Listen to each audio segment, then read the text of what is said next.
Jangan lupa ya untuk ngeklik tombol subscribe seperti yang gambar di bawah ini, karena pada dasarnya klik tombol subscribe itu gratis kan, dan juga itu membuat kami menjadi lebih semangat untuk bikin video-video yang beredukasi lainnya. Dan kemudian jangan lupa ya untuk klik tombol lonceng notifikasi agar kami menjadi lebih semangat untuk upload video-video yang baik lainnya. Dan juga don't forget to hit like.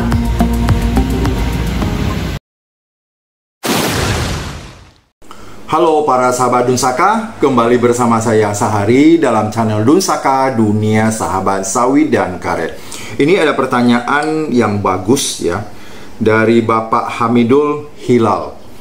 Jadi beliau menanyakan begini, misalnya ada yang membawa karet ke pabrik, karetnya 1-2 ton, dan juga ada yang membawa di atas 10 ton. Harganya kok berbeda ya, dan itu sangat jauh perbedaannya. Dalam hal ini saya menjawab ada 3 sebab.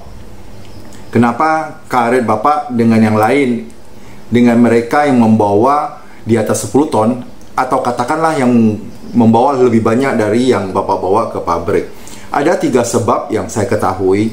Yang pertama, itu sudah sering kita bahas, yaitu terjadi perbedaan kadar.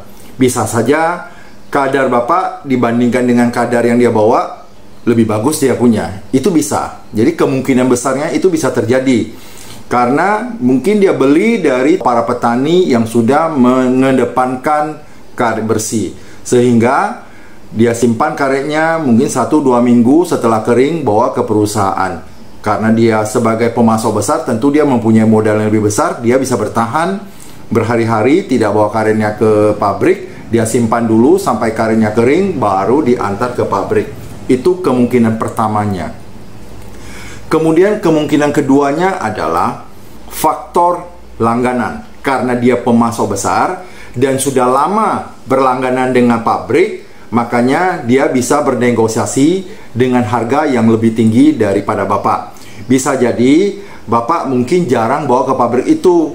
Bapak selalu melihat mana pabrik yang harganya lebih tinggi, Bapak bawa ke sana. Berarti kan tidak tetap. Sedangkan Bapak ini yang di atas 10 ton ini mungkin adalah langganan lama.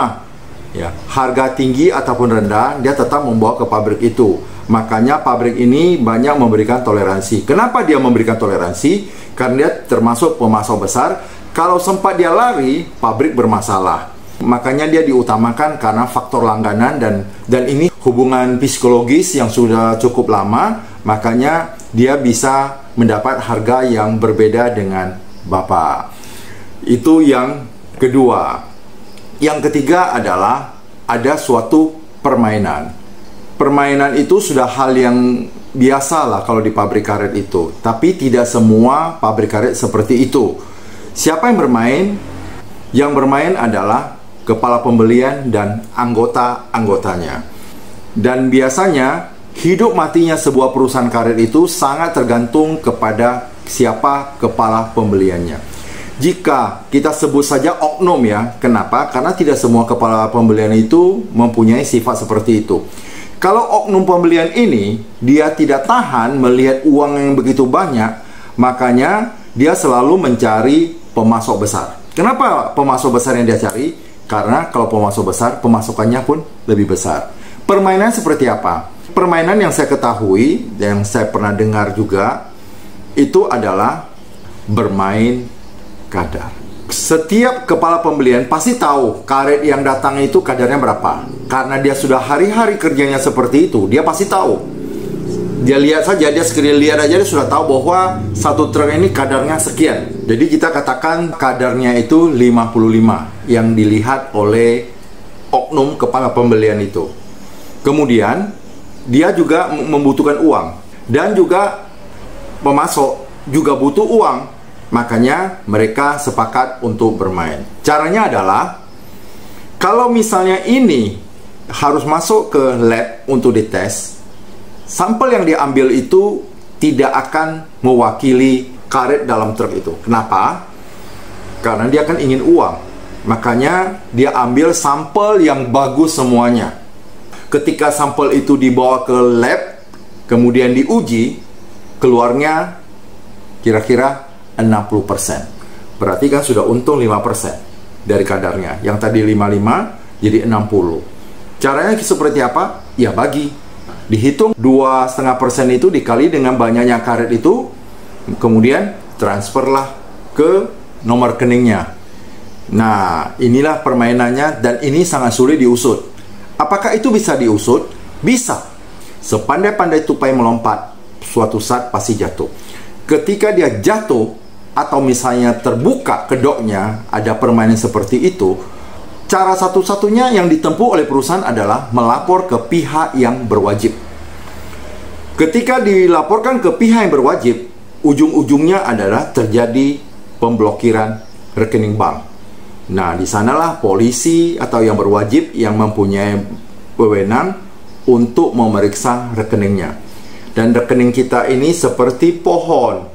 Ketika kita uang itu masuk dari siapa, dan uang itu kita pakai kemana, transfer kemana, kita transfer beli rumah, beli mobil, semuanya itu akan nampak di dalam rekening itu. Dan itu bisa disita. Kalau memang itu bukan uang dia, uang dari hasil korupsi, itu bisa disita. Itu tergantung kepada perusahaan. Siapapun yang menyetor di sana, itu ujung-ujungnya pasti kena. Kalau itu sudah dilaporkan ke pihak yang berwajib, siapa yang menyogok, itu juga pasti termasuk di dalam komplotan. Berarti kalau di sini ada masuk penipuan, berarti itu termasuk pidana dan itu bisa dipidana. Apalagi di sini dilaporkan untuk upaya pencucian uang, itu akan lebih berat lagi. Jangan kita tergoda oleh uang, karena uang itu juga bisa membawa malapetaka. Kalau kita mau bekerja pada orang lain, yang kita jaga adalah kejujuran itu. Tetapi kalau kita tidak mau bekerja pada orang lain, ya kita buka usaha sendiri, lebih aman. Ya. Kalau kita masih mau bekerja pada orang lain, ya silakan. Kejujuran itu paling penting. Karena kalau kita tidak jujur, cepat atau lambat, pasti ketahuan. Manusia bukan makhluk yang sempurna. Cepat atau lambat, kejahatan itu pasti terbuka. Inilah sebabnya kenapa terjadi harga yang berbeda-beda. Demikian Bapak, jawaban dari saya. Terima kasih atas pertanyaannya. Dan semoga kita semua selalu sehat, sukses, bahagia, dan menjadi orang yang luar biasa.